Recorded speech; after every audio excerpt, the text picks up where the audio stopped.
Assalamualaikum warahmatullahi wabarakatuh. Di sini saya akan menjelaskan materi tentang perubahan lingkungan. Sebelum masuk ke materi, ada baiknya kita mengetahui kompetensi dasarnya terlebih dahulu. Yang pertama, menganalisis data perubahan lingkungan, penyebab dan dampaknya bagi kehidupan. Merumuskan gagasan pemecahan masalah perubahan lingkungan yang terjadi di lingkungan sekitar. Selanjutnya ada tujuan pembelajaran. Peserta didik menjelaskan pengertian pencemaran air, tanah, udara, dan suara. Peserta didik mengetahui faktor-faktor penyebab pencemaran air, tanah, udara, dan suara. Peserta didik memahami kasus pencemaran lingkungan, dan peserta didik mengetahui cara mencegah dan cara menanggulangi pencemaran lingkungan. Pengertian lingkungan hidup dan pencemaran. Menurut Undang-Undang Nomor 23 Tahun 1997, lingkungan hidup adalah kesatuan ruang dengan semua benda, daya, keadaan, dan makhluk hidup termasuk manusia dan perilakunya yang mempengaruhi kelangsungan kehidupan kesejahteraan manusia beserta makhluk hidup lainnya. Menurut Peraturan Pemerintah RI Nomor 18 Tahun 1999, limbah adalah suatu sisa usaha atau kegiatan. Menurut Undang-Undang Nomor 23 Tahun 1997 Pasal 1 Ayat 12, pencemaran lingkungan adalah masuknya atau dimasukkannya makhluk hidup, zat, energi, atau komponen lain ke dalam lingkungan hidup oleh kegiatan manusia sehingga kualitasnya turun sampai ke tingkat tertentu yang menyebabkan lingkungan hidup tidak dapat berfungsi sesuai dengan peruntukannya. Nah, pencemaran udara ini ada zat-zat yang dapat menyebabkan pencemaran tersebut terjadi. Yang pertama ada karbon monoksida atau CO, nitrogen oksida NOx, klorofluorokarbon atau CFC, ozon O3, dan gas rumah kaca. Di sini saya akan menampilkan contoh dari pencemaran lingkungan udara. Nah, di atas ini itu contoh pencemaran udara yang ada di pabrik-pabrik. Nah, asap yang dikeluarkan dari pabrik-pabrik ini ialah karbon dioksida, karbon monoksida, belerang oksida, dan nitrogen oksida. Nah, terus yang di bawahnya ini asap kendaraan. Nah, asap kendaraan ini berupa benzena dan timbal. Nah, ini kalau lama-lama kita hirup ini dapat membahayakan pernafasan. Selanjutnya ialah pencemaran air.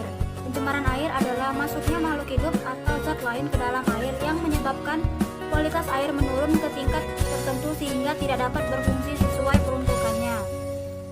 Untuk menentukan air yang sudah tercemar atau belum dapat diketahui dengan melakukan pengujian terhadap 3 parameter, yaitu parameter fisik, kimia, dan biologi. Pencemaran air disebabkan oleh limbah domestik, industri, pertanian, dan limbah pertambangan. Selanjutnya itu ada contoh pencemaran air. Nah, di sini saya ada gambar lagi contoh pencemaran air. Nah, yang di atas ini pembuangan berbagai sampah di sungai ini dapat menyebabkan organisme-organisme yang di sungai ini tercemar bahkan mati. Nah, di bawahnya ini salah satu pembuangan limbah pabrik yang menyebabkan air tersebut dapat tercemar. Pencemaran tanah. Pencemaran tanah langsung terjadi bila zat pencemar langsung mencemari tanah, misalnya dari penggunaan insektisida, fungisida, herbisida, dan pupuk kimiawi secara berlebihan. Pencemaran tanah tidak langsung terjadi melalui perantara air dan udara. Misalnya, limbah domestik dan industri dibuang ke sistem perairan lalu polutan tersebut terserap ke dalam tanah, atau zat sisa pembakaran dari pabrik dan kendaraan bermotor yang dibuang ke udara lalu terbawa oleh air hujan dan masuk ke dalam tanah. Pencemaran tanah juga dapat disebabkan oleh limbah yang tidak mudah terurai, misalnya limbah plastik, kaca, styrofoam, dan kaleng. Selanjutnya itu ada contoh pencemaran tanah. Nah, di gambar ini yang di atas adalah pencemaran tanah yang disebabkan oleh limbah yang tidak mudah terurai. Contohnya plastik-plastik, kaleng-kaleng. Nah, itu kan lama terurainya. Nah, terus yang di bawahnya ini ada contoh pencemaran tanah yang disebabkan oleh penggunaan pestisida atau pupuk kimiawi secara berlebihan. Jadi dia menyebabkan tanah ini rusak. Pencemaran suara. Pencemaran suara adalah suara yang tidak diinginkan atau mengganggu dan merusak pendengaran manusia. Ada 4 macam pencemaran suara, yaitu sebagai berikut: kebisingan impulsif, kebisingan impulsif kontinu, kebisingan semi kontinu, dan kebisingan kontinu. Nah, ada yang namanya itu pencemaran suara. Nah, contoh dari pencemaran suara itu terdapat pada gambar ini.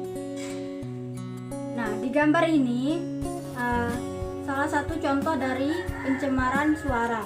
Nah, ini kebisingan semi kontinu. Sebenarnya pencemaran suara itu contohnya ada 4, yaitu kebisingan impulsif kontinu, kebisingan semi kontinu, dan kebisingan kontinu. Nah, kebisingan impulsif yaitu kebisingan yang datangnya tidak secara terus-menerus, akan tetapi sepotong-sepotong. Contohnya seperti suara palu yang dipukulkan. Kalau kebisingan impulsif kontinu itu kebisingan yang datang secara terus-menerus dalam waktu yang cukup lama. Contohnya dari suara mesin yang dijalankan. Misalnya saja mesin genset. Nah, itu kan salah satu contoh dari kebisingan impulsif kontinu. Nah, terus kebisingan semi kontinu. Nah, ini contoh dari kebisingan semi kontinu ialah kebisingan yang hanya sekejap kemudian hilang dan mungkin akan datang lagi. Contohnya suara mobil, klakson mobil, atau suara pesawat yang sedang lewat. Nah, yang terakhir itu ada kebisingan kontinu, yaitu kebisingan yang datang secara terus-menerus dalam waktu yang cukup lama. Ialah dari mesin yang dihidupkan.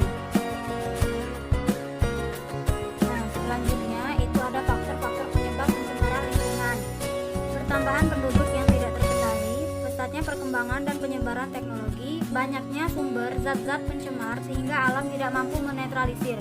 Aktivitas penyebab pencemaran lingkungan itu ada 6. Yang pertama adalah penggunaan kantong plastik secara berlebihan, pembuangan sampah limbah pabrik, limbah deterjen ke sungai, pembuangan limbah elektronik yang tidak sesuai dengan aturan, pembakaran hutan, penggunaan kendaraan pribadi sehingga menimbulkan lebih banyak polusi atau polutan. Penebangan hutan yang mengakibatkan hutan itu tidak mampu menyerap karbon dioksida atau CO2 yang lebih banyak. Selanjutnya itu ada cara mencegah pencemaran lingkungan. Yang pertama ada sistem penanganan limbah. Itu ada sistem penanganan limbah cair, domestik, dan cair industri. Terus sistem penanganan limbah padat. Minimalisasi limbah padat. Cara penanganan limbah padat atau sampah itu penimbunan tanah, pembakaran, penghancuran, pengomposan, dan pemanfaatan sebagai makanan ternak.